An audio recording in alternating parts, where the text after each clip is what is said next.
Hello दोस्तों, आज की वीडियो में देखेंगे उपसर्ग। उपसर्ग देखेंगे प्लस इसके एग्जाम्पल हम देखेंगे और इसके कितने भेद होते हैं उन सभी के बारे में भी डिस्कस करेंगे और याद भी करेंगे। तो सबसे पहले देखते हैं उपसर्ग की परिभाषा। तो उपसर्ग दो शब्दों से मिलकर बना शब्द है, उप प्लस सर्ग। उप का अर्थ होता है समीप, सर्ग का अर्थ होता है सृष्टि करना। संस्कृत एवं संस्कृत से उत्पन्न भाषाओं में अवयव या शब्द को उपसर्ग कहते हैं, अर्थात शब्दांश उसके आरंभ में लगकर उसके अर्थ को बदल देता है या फिर उसमें विशेषता लाते हैं। उन शब्दों को हम उपसर्ग कहते हैं। शब्दांश होने के कारण इनका कोई स्वतंत्र रूप से महत्व नहीं माना जाता। मतलब ऐसे शब्द जो कि शब्द के प्रारंभ में लगकर उसके अर्थ में परिवर्तन कर देते हैं, तो उन्हें हम क्या कहते हैं? उन्हें हम उपसर्ग कहते हैं। उदाहरण के लिए, हर एक शब्द है जिसका अर्थ होता है पराजय, लेकिन इसके आगे आ शब्द लगने से नया शब्द बनेगा, जैसे आहार। तो आहार का मतलब होता है भोजन। मतलब हार जो शब्द है उसका अर्थ हमारा पराजय, और इसमें आ शब्द लगाने के बाद में आहार बन गया, जिसका मतलब हो गया भोजन है। इसी प्रकार से उपसर्ग वह शब्दांश या अवयव है जो किसी शब्द के आरंभ में जुड़कर उसके अर्थ में विशेषता ला दे अथवा उसके अर्थ को बदल दे, तो उसे हम उपसर्ग कहते हैं। तो ये उपसर्ग की परिभाषा थी। अब कुछ इसके एग्जाम्पल हम देख लेते हैं। जैसे एग्जाम्पल है प्रसिद्ध, अभिमान, विनाश, उपकार। तो इन सभी में आप देख पा रहे हो, प्रसिद्ध में प्र उपसर्ग है, अभिमान में अभि उपसर्ग है, विनाश में वि उपसर्ग है, उपकार में उप उपसर्ग है।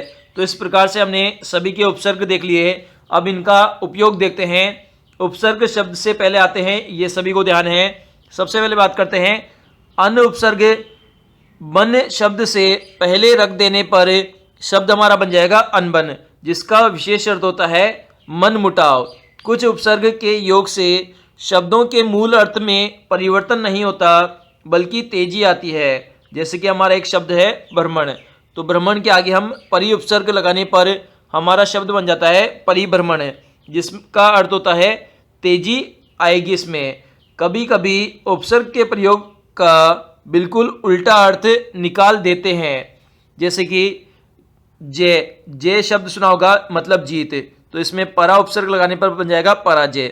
मतलब जय का मतलब होता है जीत, पराजय का मतलब हार, तो उल्टा अर्थ भी यहाँ पे निकल जाता है। अब देखते हैं उपसर्ग की हम विशेषताएं देखती हैं। तो 3 गतिविधियां और विशेषताएं होती है उपसर्ग की। पहला है शब्द के अर्थ में नई विशेषता लाना। जैसे कि प्र प्लस बल, तो यहाँ पर प्र क्या है? उपसर्ग है, बल शब्द है, तो प्रबल, मतलब इसकी नई विशेषता आ गई। बल की नई परिभाषा दे दी प्रबल।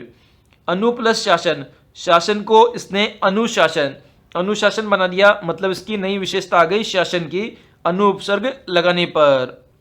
सेकंड है हमारा शब्द के अर्थ को उलट देना। मतलब उपसर्ग की दूसरी विशेषता है शब्द का जो अर्थ होगा उसे उलट देगा।